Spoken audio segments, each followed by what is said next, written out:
Hey guys, it's Chelsea from The Financial Diet, and today I'm going to be doing something a little more personal and fun than usual, which is talking about the things that I wish I'd done differently at 22. Now, we know a lot of you guys are in the college age range, pretty soon going to be heading out into what we all call sort of the real world.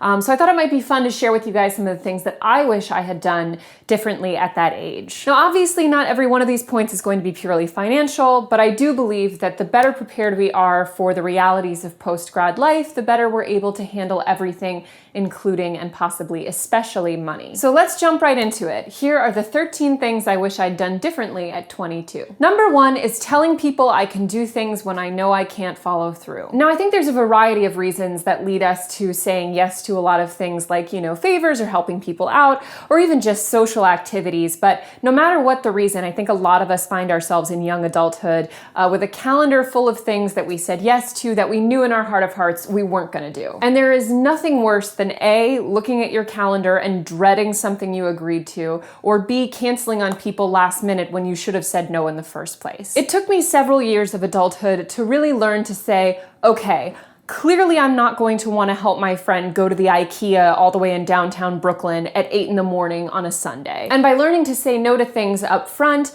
and to be honest with myself about what I can and can't do, it saved me a ton of headaches. The rush you get from agreeing to do things is nowhere close to worth the downfall you feel when you know you're not gonna do it. Number 2 was remembering that the decisions I made at that time in my life were not gonna define me forever. There's such a rush when you graduate to really sort of define who and what you're gonna be, and you can often feel like you're in a race with people in real life and on social media to really decide on a path and define yourself. Now, obviously, you shouldn't look at your first job out of school as like, this is a throwaway, I'm just 22, I don't have to be great at it, and get fired 6 months later. But you also shouldn't look at that job as the thing that's going to define you for the rest of your life. Part of the problem with majors and internships and that sort of culture of picking a career path is that it sets you up to feel like your whole education is worthless if you don't do exactly what you thought you would do. The truth is that you're very likely to bounce around between a few paths in your first few years out of college, and taking some time to really understand what you want to do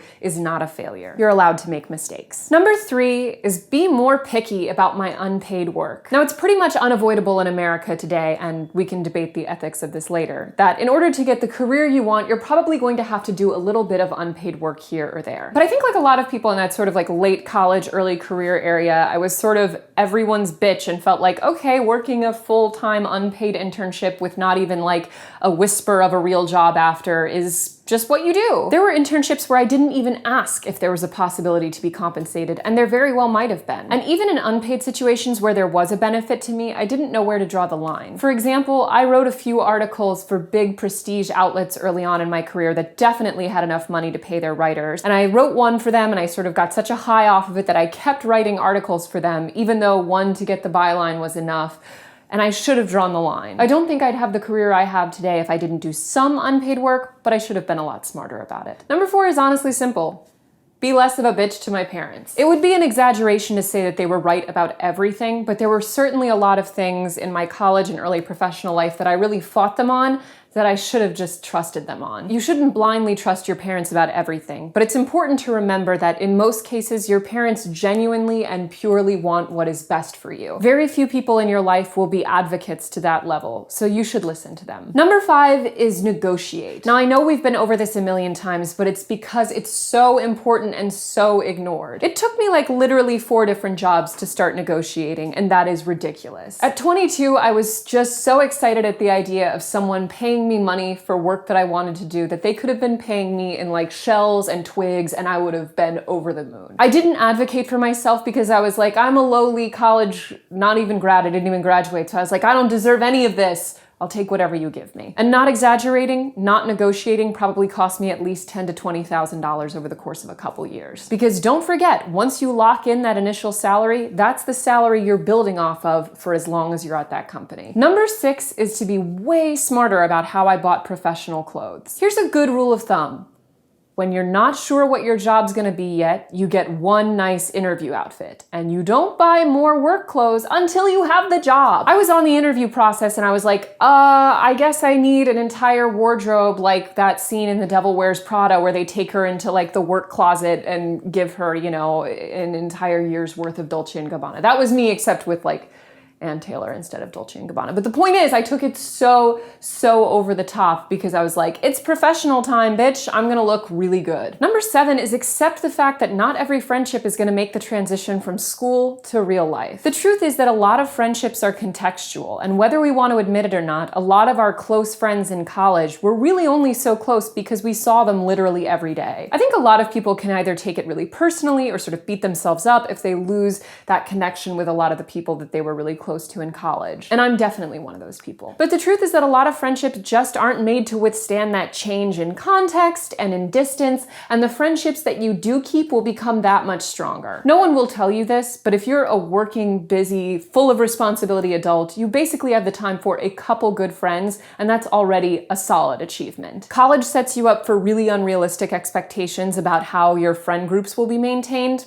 Let it go. 8 is saying no to certain jobs. The truth is that people are so desperate after college to get a job so that they feel like they're not A, a failure, and B, in some way wasting all of the money and or loans that they took out to pay for that college education. But the point is, if a job looks terrible in every way except for the fact that it's a job, don't take it. It's a much better move to do, some waitressing and retail and baristaing for a year while you find the right career path, rather than to jump into the first office job that will take you. Because the truth is that abruptly leaving in any way a quote-unquote professional job is a lot harder to explain on your resume. So just because a job gives you a cubicle and a little bit of social prestige, don't be sucked in. Number 9 is put a little bit more thought into my living space. Now, it doesn't matter how much money you have to spend on your space or on your furniture or on your neighborhood or whatever.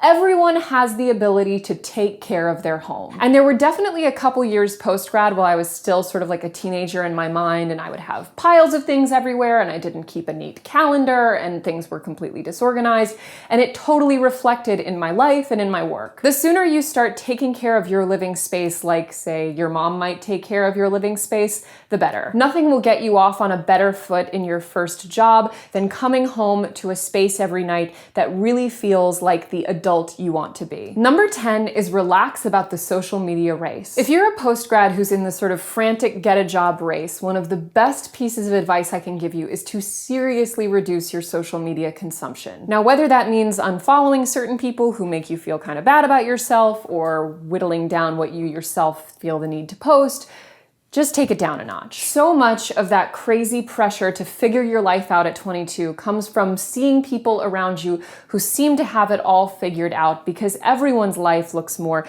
impressive and more together when filtered through social media. But when we feel really insecure and down about ourselves, it can be hard to remember that everyone else is painting an incomplete portrait just like we are. So if you feel yourself feeling like the loser who can't figure their life out, I recommend seriously cutting back on social media. You don't need to be pinged with a push notification every time one of your friends gets a job. Number 11 is take on more side projects. Now, obviously in the first 6 months to a year of a job, it can be hard to find that balance that allows you to take on, side projects and hobbies and things like that. But one of the only good ways to figure out what you want your career to look like, especially in the long term, is to make sure you're constantly diversifying what you do with your time. You should be forcing yourself to dedicate at least a couple hours to earning a little extra income, working on learning a new skill, or sharpening one you already have. Just having a job is not enough. You have to have sort of a well-rounded portfolio of your professional self. For example, why not do a little Duolingo or something on your commute to work?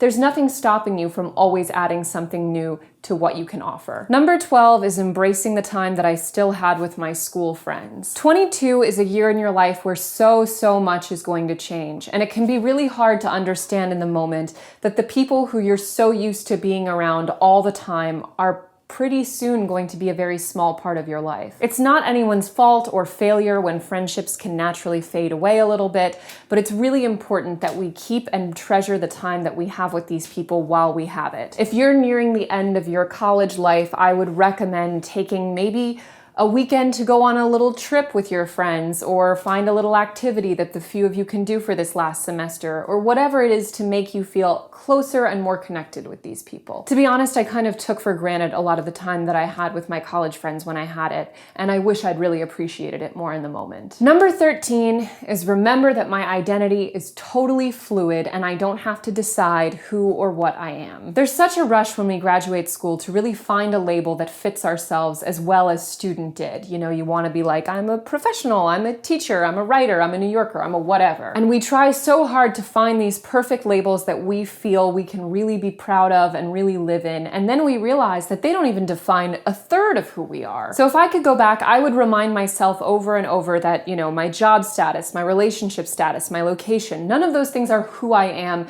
They're just things I do or things I have. The race to find a definition of ourselves that fits is one of the most frustrating of the post-grad era because you will never win it. So get comfortable with just being you and realizing that what that means can change even on a day-to-day basis. So as always, thank you for watching, and don't forget to hit the subscribe button and to go to thefinancialdiet.com for more.